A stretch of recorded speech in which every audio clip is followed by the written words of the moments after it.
Hey, good morning, everyone. My name is Jay Falgout, co-founder of Benson & Falgout, along with my partner, Gary Benson. We're located in Austin, Texas, and Baton Rouge, Louisiana.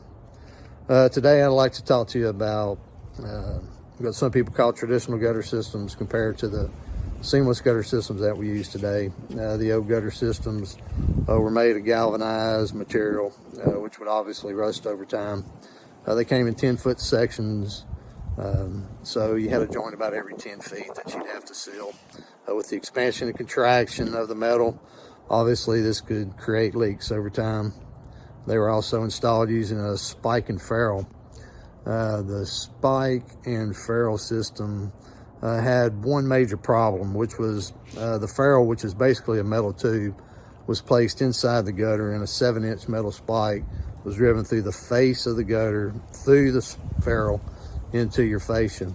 Water would get inside this ferrule, run back toward the fascia, eventually causing fascia rot.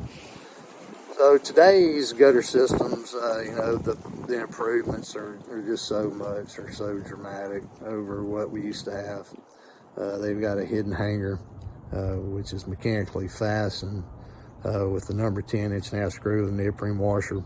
The gutter's placed behind the metal drip edge. When fastened, it creates a counter flashing, which prevents water from getting between the back of the gutter and the fascia. Obviously, these gutters are made out of aluminum baked on enamel paint. They are extruded through a row forming machine, so you've got a continuous piece of gutter up to 100 feet long. All your outside and inside miters have a strip miter, which is fastened with a self-piercing sheet metal screw. They're sealed with a tripolymer sealant on all your end caps and miters. Just all around a lot better gutter system than what we used to have.